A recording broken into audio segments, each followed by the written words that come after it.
In this video, I'm going to be sharing my 5 top tips for shooting better travel videos. These tips are going to make life a whole lot easier, but still keep the production value high. It's coming up.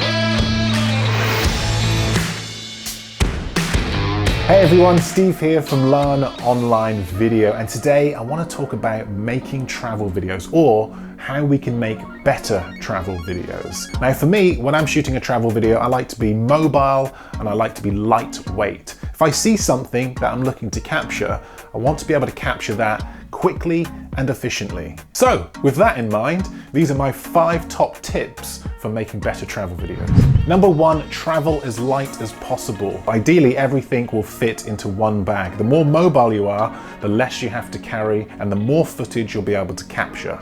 Number 2, shoot handheld.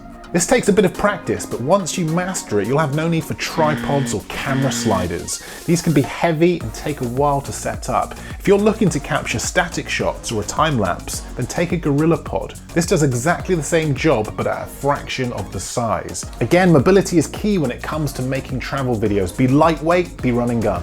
Tip number 3, use your camera strap. Now this does 2 things. The first thing, that it allows you to walk around hands-free. This is a massive bonus when you're shooting a travel video. You don't want to be whipping your camera out of your bag every time you want to shoot, okay? Having it around your neck gives you easy access to it at all times. Now the second reason I say use a camera strap is that this can actually help get you really smooth shots without having to use a gimbal or a slider.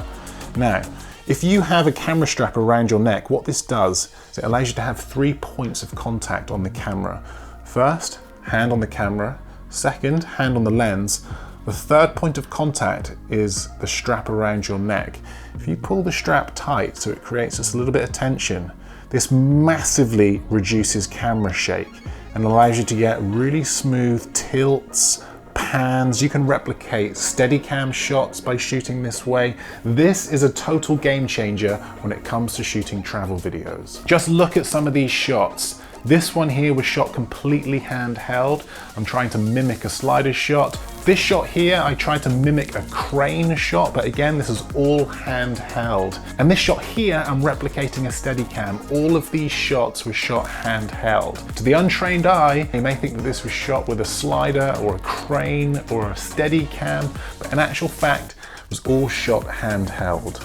Tip number 4, make sure you get a variety of shots, different focal lengths, okay? Make sure you've got the nice big wide establishing shots, but then also make sure you're capturing the detailed shots. I see so many travel videos that are either just shot at one focal length or all shot on a gimbal or all just wide shots, and this can get very samey and boring for an audience very quickly. The best travel videos make you feel like you're at that destination. The more variety of footage that you have when it comes to the edit, the easier it will be, so give yourself plenty of options.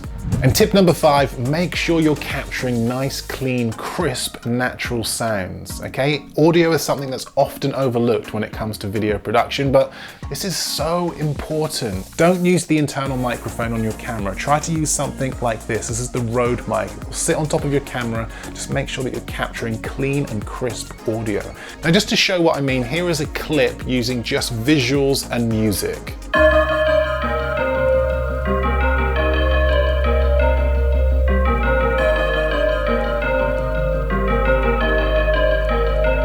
Not bad, right? But now here's that same clip with music, visuals, and natural sounds.